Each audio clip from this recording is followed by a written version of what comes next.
Bien, Pompeyo fue un general romano que triunfó en muchas batallas en la época en que la República se iba expandiendo.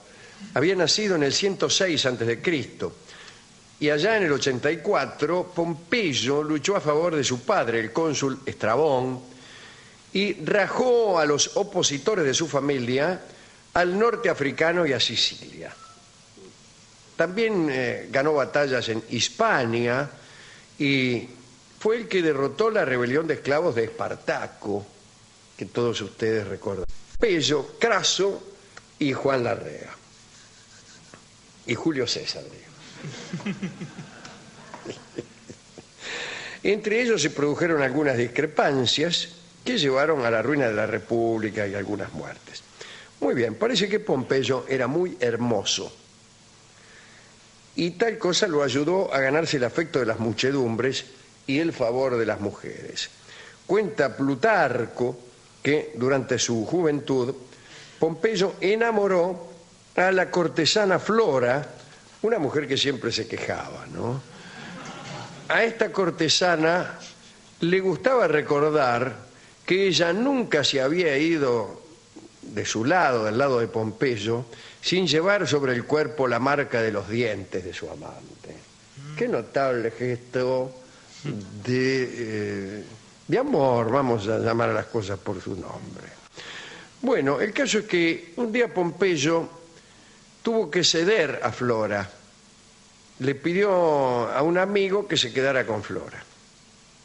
¿Por qué? Bueno, había un amigo de él que se llamaba Geminio y estaba enamorado de Flora. Y Pompeyo era tan buen amigo que se la regaló. Esta es la pesadilla del feminismo.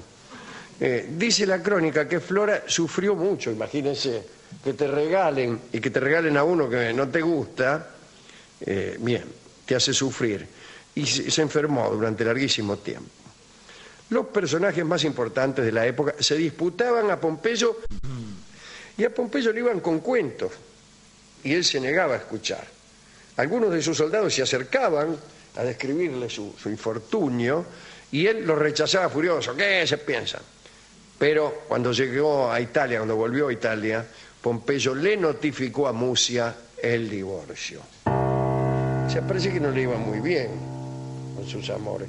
Si no se le morían, lo engañaban. Sí, era... O si no, se aburría él, tenía que regalarla. Hasta ahora, una regalada, una muerta y una divorciada. Libre otra vez, formó otro triunvirato, esta vez con Juan Larrea. No, el mismo triunvirato, pero estamos hablando de sus amores. Justamente cuando formó el triunvirato con Juan Larrea y Craso, el pacto político fue sellado por la unión de Pompeyo con Julia, que era una hija de César, el segundo miembro del triunvirato, ya que Juan Larrea, etc. Este matrimonio con Julia, la hija de César, parecía ir bien. Julia tenía 22 años y Pompeyo casi 50. Aunque la unión había sido por motivos políticos, igual se enamoraron. Plutarco cuenta que Pompeyo empezó a desatender sus presencias en el foro, pasaba todo el rato con Julia en su jardín ahí en el campo de Marte, donde según el cronista materializaban el deseo.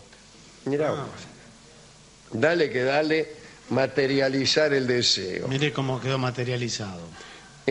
Al poco tiempo Julia estuvo embarazada, pero en el año 55 a.C.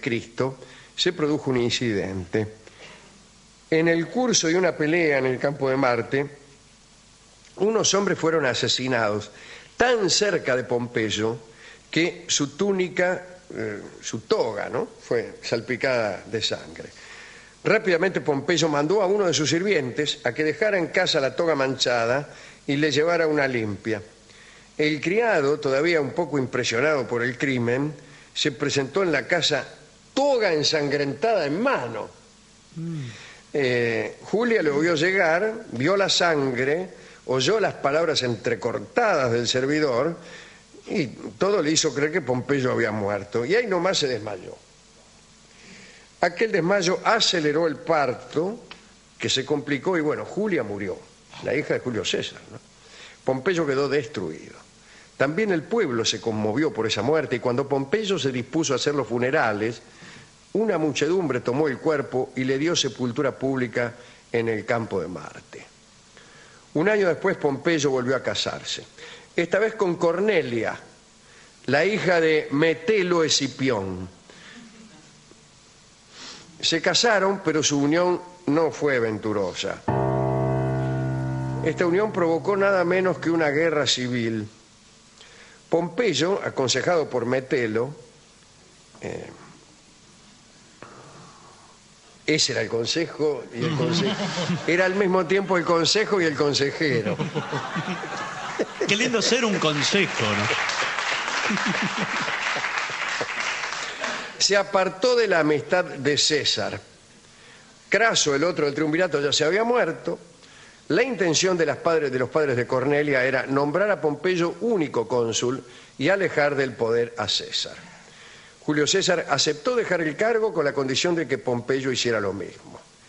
El Senado, influido por los parientes de Cornelia, insistió en la renuncia incondicional de César y ahí empezó la guerra civil.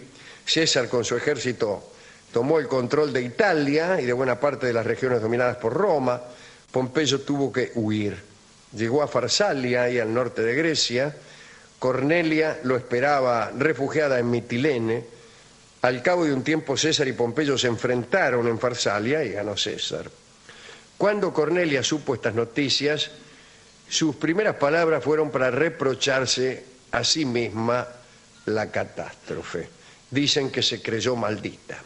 Dijo: me reprocho a mí misma la catástrofe, estoy maldita. Luego de la derrota de Farsalia, Pompeyo huyó a Egipto, pero allí lo esperaban unos asesinos al servicio de César que lo apuñalaron en el año 48 a.C. Esta es la historia, no de Pompeyo, sino casi como una lista de las novias de Pompeyo, lista que nos permite observar una continua fatalidad, ¿no? Todas terminaban mal. Pero si bien se mira, todos los amores terminan mal. ¿Qué es que un amor termine bien? Y poner que uno se vaya con otra mejor. Pero termina mal igual ese. Claro. Para uno lo va a terminar un buen mal, final sí. Es que no termine el amor. Claro. Pero bueno,